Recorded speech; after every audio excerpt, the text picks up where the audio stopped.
evening, Grandma and Grandpa's story time. Grandpa's going to read one of our favorite Christmas stories. The Polar Express. Written and illustrated by Chris Van Allsburg.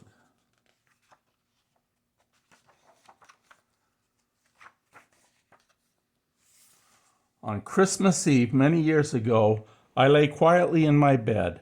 I did not rustle the sheets. I breathed slowly and silently. I was listening for a sound a friend had told me I'd never hear, the ringing bells of Santa's sleigh. There is no Santa, my friend had insisted, but I knew he was wrong. Late that night, I did hear sounds, though not of ringing bells. From outside came the sounds of hissing steam, squeaking metal. I looked through my window and saw a train standing perfectly still in front of my house. It was wrapped in an apron of spring. Snowflakes fell lightly around it. A conductor stood at the open door of one of the cars. He looked at a large pocket watch from his vest, then looked up at my window. I put on my slippers and robe. I tiptoed downstairs and out the door. "All aboard!" the conductor cried out. I ran up to him. "Well," he said, "are you coming?" "Where?" I asked. "Why, to the North Pole, of course," was his answer. "This is the Polar Express." I took his outstretched hand, and he pulled me aboard.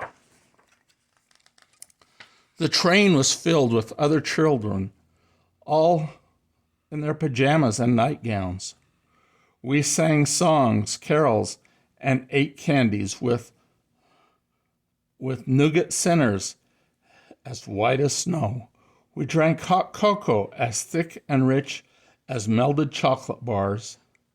Outside of the light where the lights of the towns and villages flickered in the distance as the Polar Express raced northward. Soon, there were no more lights to be seen. We traveled through the cold, dark forests, where lean wolves roamed and white-tailed rabbits hid from our train as it thundered through the quiet of the wilderness. We climbed mountains so high it seemed as if we would scrape the moon. But the Polar Express never slowed down. Faster and faster we ran along, rolling over peaks and through valleys like a car on a roller coaster. See, there's the train.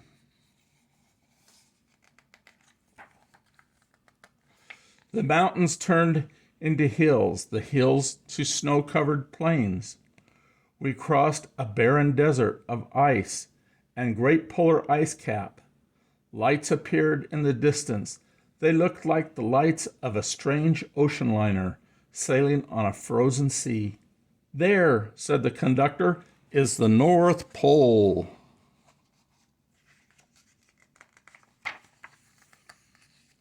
The North Pole, it was a huge city standing along the top of the world, filled with factories where every Christmas toy was made.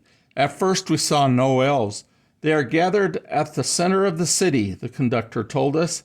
"That is where Santa will give the first gift of Christmas."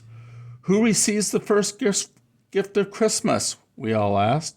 The conductor answered, "We will choose one of you." "Look," shouted one of the children, "the elves." Outside, we saw hundreds of elves.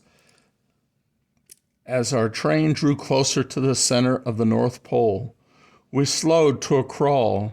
So crowded were the streets with Santa's helpers. When the Polar Express could go no further, we stopped, and the conductor led us outside. Look at all the elves just filling the street down there.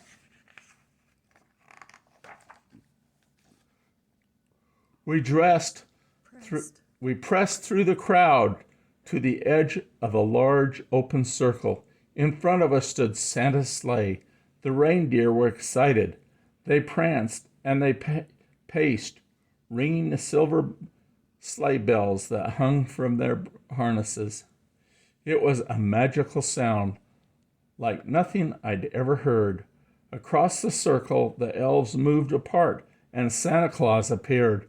The elves chilled wildly.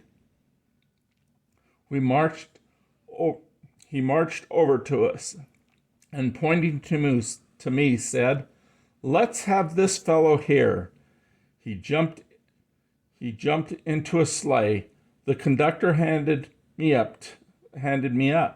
I sat on Santa's knee, and he asked, "Now, what would you like for Christmas?"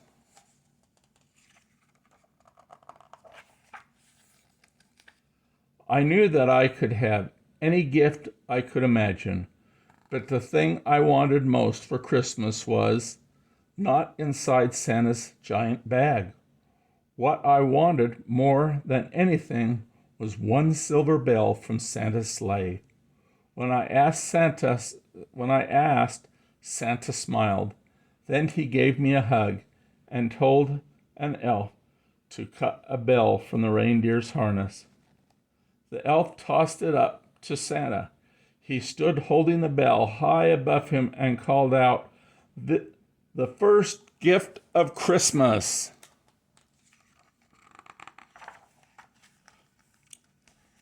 A clock struck midnight as the elves roared their approval. Santa handed the bell to me, and I put it in my bathrobe pocket.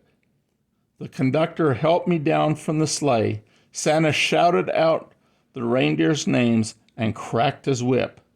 The team charged forward and climbed into the air. Santa circled once above us, then disappeared in the cold, dark polar sky.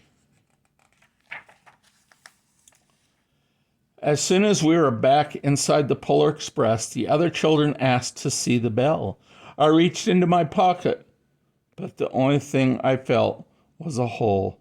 I had lost the silver bell from Santa Claus's sleigh. "Let's hurry outside and look for it," one of the children said, but the train gave a sudden lurch and started moving. We were on our way home.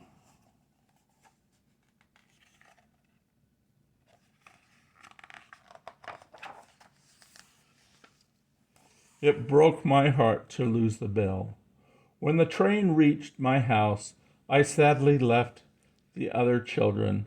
I stood at my doorway and waved goodbye. The conductor said something from the moving train, but I couldn't hear him. "What?" I yelled out. He cupped his hands around his mouth. "Merry Christmas!" he shouted. The Polar Express let out a loud blast from its whistle and sped away.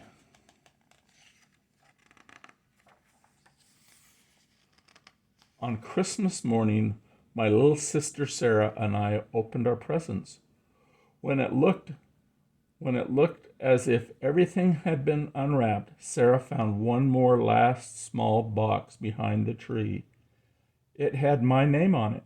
Inside was the silver bell. There was a note. "Found this on the seat of my sleigh. Fix that hole in your pocket. Signed, Mr. C." I shook the bell. It made the most beautiful sound my sister and I had ever heard. But my mother said, "Oh, that's too bad." "Yes," said my father, "it's broken." When I'd shaken the bell, my parents had not heard a sound.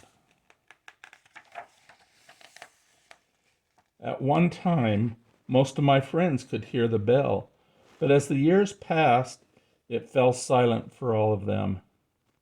Even Sarah found one Christmas that she could no longer hear its sweet sound. Though I've grown old, the bell still rings for me, as it does for all who truly believe. Good Here's our night. bell.